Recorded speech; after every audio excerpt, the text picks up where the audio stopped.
रात के अंधेरे में बैठकर वो अपने आंसू बहा रहा था। उसे लगता था कि वो अब और जी नहीं पाएगा। रह रह कर उसे वो घटना याद आती थी। किसी की याद उसे हर समय जला रही थी। वो एक मामूली सा मास्टर था जो कि कम तनख्वाह में सिर्फ अपना खर्च ही चला सकता था।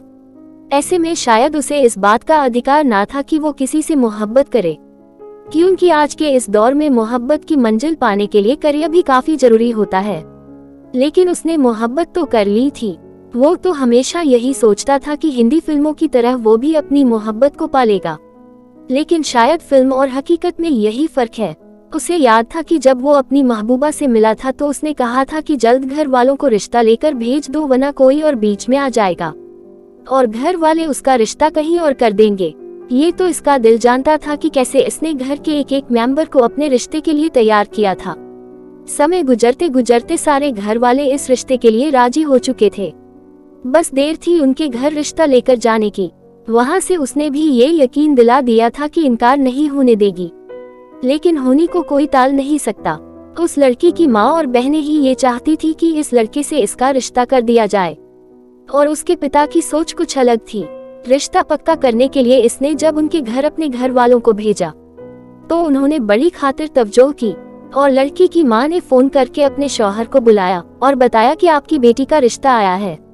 आखिर लड़की के पिता घर आए और उन्होंने इन रिश्ता लेकर आने वालों से बड़ी ही मोहब्बत से मुलाकात की और गुफ्तगू शुरू की। इस बीच लड़की के पिता ने पूछा कि आपका लड़का करता क्या है, तो उन्होंने जवाब दिया कि अभी तो सिर्फ एक मास्टर ही है।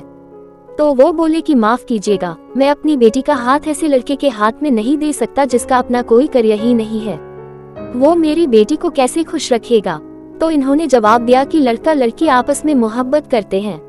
तो वो बोले कि सिर्फ मोहब्बत से घर नहीं चला करते, घर चलाने के लिए आमदनी की जरूरत होती है, और आपके लड़की की इतनी आमदनी नहीं है कि वो मेरी बेटी को खुश रख सके। पहले अपने लड़के का करियर बनाओ, फिर उसकी शादी की फिक्र करो। ये सब बातें सुनकर घर वाले खाली हाथ लौट आए।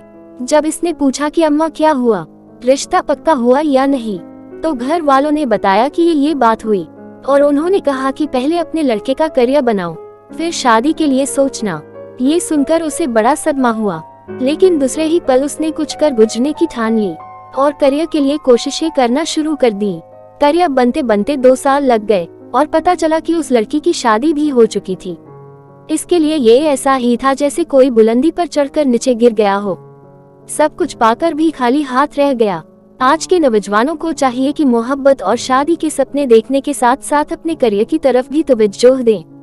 अगर आप अच्छी जॉब करते होंगे, अच्छी आमदनी होगी, तो ही आप अपनी मोहब्बत को खुश रख सकेंगे। सब कुछ छोड़कर सिर्फ मोहब्बत के पीछे दौड़ना और ये उम्मीद करना कि हिंदी फिल्मों की तरह का अंत होगा, ये समझदारी नहीं है।